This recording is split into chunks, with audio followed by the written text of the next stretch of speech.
Greetings! Today is our second day of our book spotlight for Black History Month. I am so excited about today's book because this book took me back to my childhood.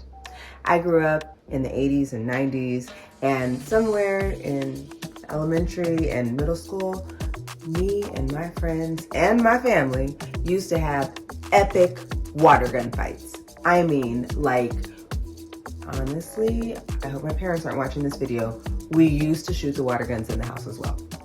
Really not recommending that to anybody, but it would just be so much fun to have these amazing water gun fights. And up until a certain point, everybody had these little cheap water guns. You filled them up with water, and then you press the little lever, and then some water would just squirt out at people. And then there was the Super Soaker. And when the Super Soaker came, let me tell you, you were drenching people, literally drenching people. You had this whole reservoir of water that you would fill up, and then you'd pump the gun quite a few times so that you had a nice, powerful stream of water that would leave the gun when you shot it.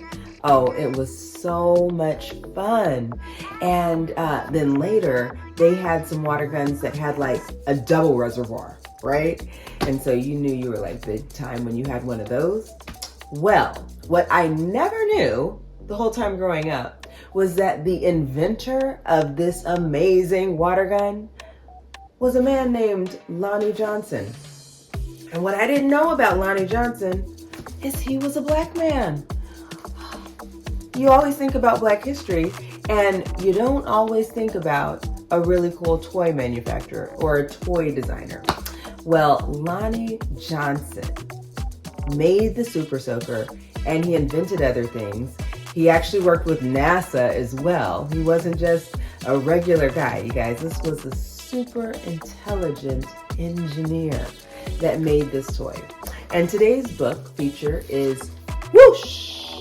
And it was written by Barton and illustrated by Tate.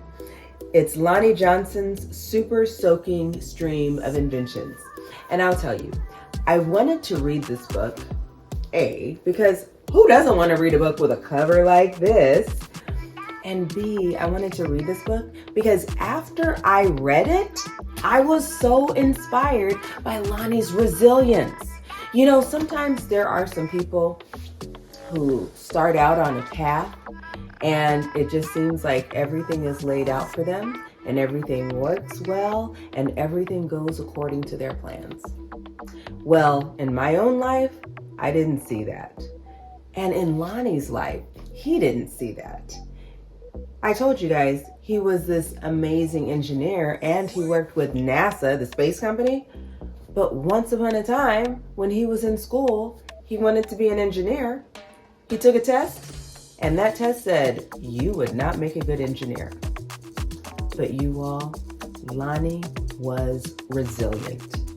He made his own robot, among other things, and he bounced back from that. And then there's another part of the story where we find out that you think that everyone's going to love this toy water gun, right? He's ready, he's going to toy companies, and you think, yes, he's going to get this to the market, it's going to be great. Things didn't work out like that for him. The deal that he thought he had with a toy company fell through, and he had to pick up the pieces. He saw his setbacks as challenges, and he overcame them. You guys, I think we can take so many lessons from Lonnie's life that you don't have to give up. It doesn't matter what someone says. If you believe it, you can achieve it. Well, without further ado, I'm going to get right into this story. Whoosh! Lonnie Johnson's super soaking stream of inventions. Let's read.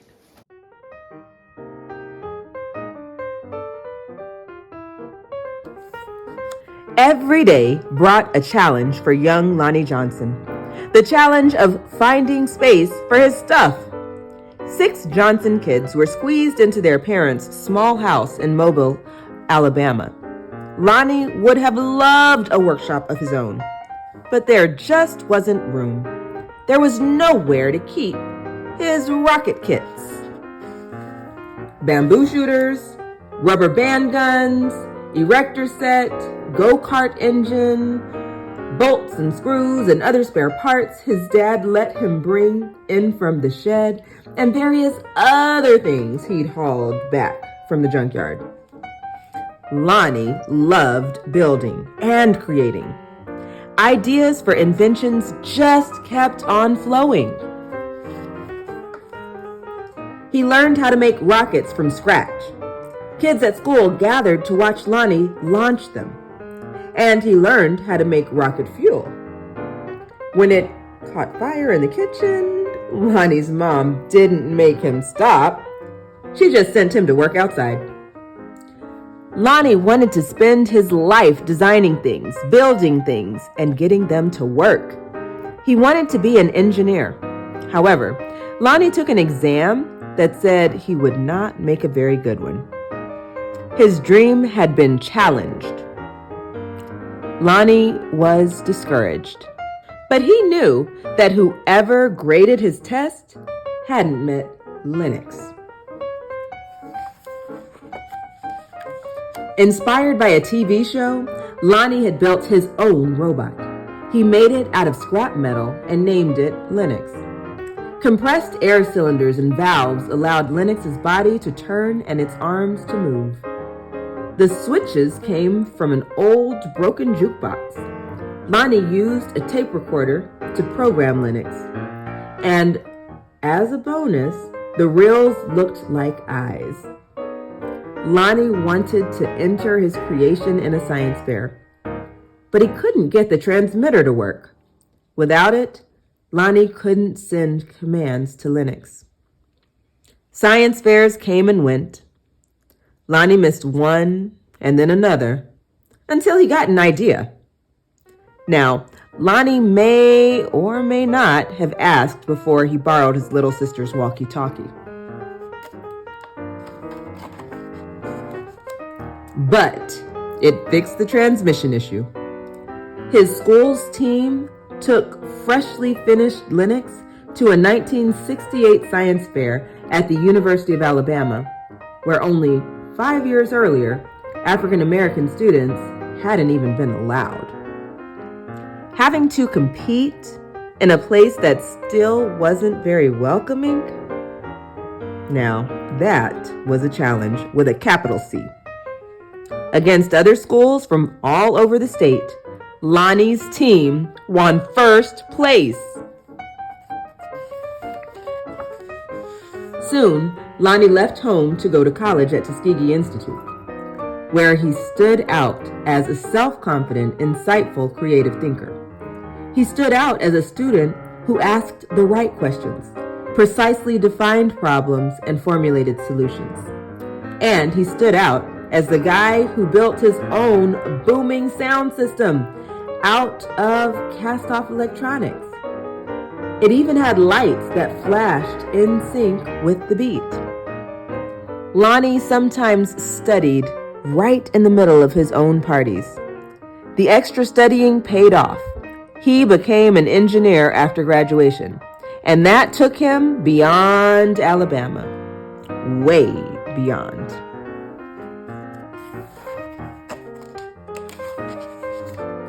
When NASA was sending an orbiter and probe called Galileo to Jupiter, the space agency needed to ensure a constant supply of power to the orbiter's computer memory. The engineer who had to figure out how to do it was Lonnie. His challenge was to come up with a lightweight backup system able to keep essential functions going in case the main power was lost. It wasn't easy. It wasn't obvious. But Lonnie found a solution. Some at NASA's Jet Propulsion Laboratory doubted his idea would work. Lonnie convinced them it would. He was right. As it photographed Jupiter and its moons, Galileo was supported by the power package that Lonnie designed. Much of what we know about Jupiter could have been at risk in a power failure, if not for Lonnie. Ideas for other problems to solve just kept on flowing. They flowed whether Lonnie was working with hundreds of people at NASA or up late tinkering with his own inventions in, finally, his own workshop. Lonnie knew the world's millions of refrigerators and air conditioners needed a new cooling system, one that didn't use R12, a chemical that was bad for the environment. He had an idea for using water and air pressure instead. To test his idea, he made a pump and nozzle, connected them to the bathroom faucet, turned on the faucet, turned on the pump, and then whoosh! The stream that blasted across the bathroom was so powerful, it created a curtain-swirling breeze. It also gave Lonnie an idea for yet another invention. This, he thought, would make a great water gun. First, he had to find or make the parts, including a pump small enough for a child to handle. Then, he had to glue the parts together into a prototype, an early version with room for improvement. Finally, Lonnie tested his strange-looking squirt gun at a picnic. "Does it really work?" a man asked. "Sure," Lonnie said. "Want to see?" Lonnie worked the pump, which squeezed air into a chamber. When he pulled the trigger, the air escaped, forcing water out with a whoosh. Look at all that water.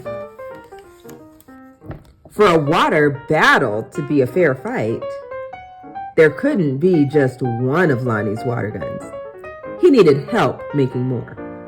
So he went to toy company after toy company after toy company.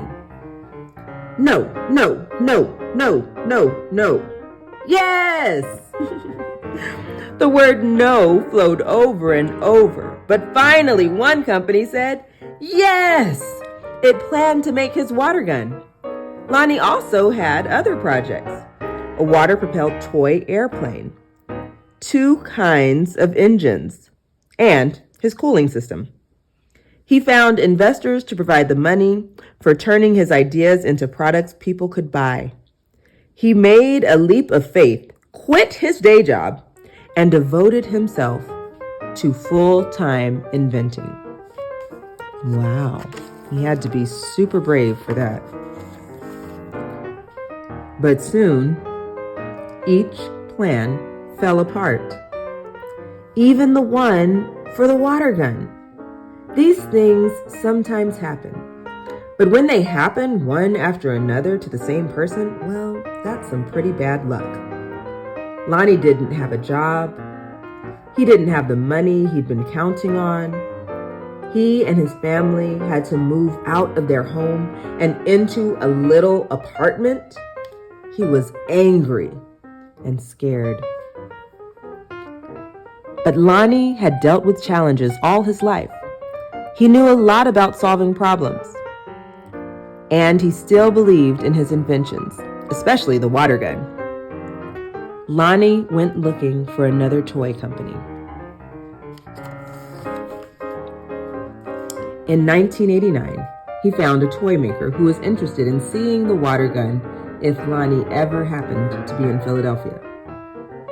"But don't make a special trip," the guy said. Lonnie made a special trip. In his wife's suitcase, he carried a new prototype. He unpacked it, filled the tank with water, pumped the gun until the air pressure was good and high, and whoosh!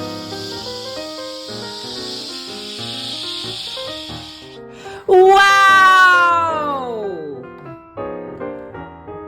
Kids everywhere agreed with that wow. Lonnie's water gun, called the Super Soaker, became a smash hit. In no time, there were Super Soakers in backyards and on beaches, in parks and on playgrounds. Each sale of a Super Soaker put a little money into Lonnie's pocket. All those hours, all those years that Lonnie spent in his workshop had paid off big time. Now, he could afford just about anything he wanted. So what did Lonnie do? He got a bigger workshop, which is where you'll find him today. Because facing challenges, solving problems, and building things are what Lonnie Johnson loves to do. And his ideas just keep on flowing. And that is the end of our book. At the very end, they do give us an author's note. A super soaker uses a pump to compress the air found in its water reservoir, which puts pressure on the water. When the trigger is pulled, the pressurized water can escape and whoosh! If you search the internet for how super soakers work, you'll find a lot more about what goes on inside Lonnie Johnson's most famous invention. But if you want to better understand how Lonnie Johnson himself works, then you'll put this book down, step away from the computer screen, and get permission to take something apart so that you can see those kinds of goings on for yourself. You might even start with a super soaker. This book began with a lunchtime conversation I had with a couple of librarians in Texas. They had recently gone to a seminar where attendees were asked to draw a picture of a scientist. The most common image was a guy who resembled Albert Einstein. Lab coat, wild hair, white skin.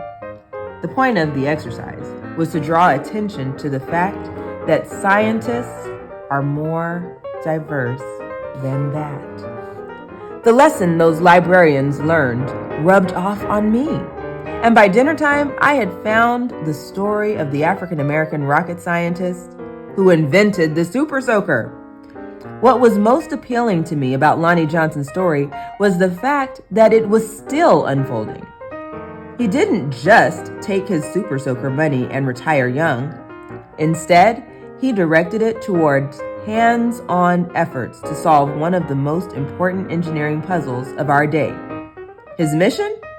To efficiently harness heat energy from the sun and other sources in order to generate electricity we need without polluting the planet. I loved talking to Lonnie Johnson for this book. I have never laughed as hard during an interview as I did when we discussed his work on Linux and how his family put up with his efforts, or rather, how they encouraged him. It's no surprise that today, even as he continues his own work, Lonnie Johnson makes time to encourage the efforts of tomorrow's scientists and engineers. I hope that this book will encourage them too. The end. Well, I hope today's book, Whoosh! Lonnie Johnson's super soaking stream of inventions, inspired you. As a youngster, I remember playing with those super soakers, and man, those were the best water guns ever. You know what? I know there's even greater inventions to be created, and they may even be from you.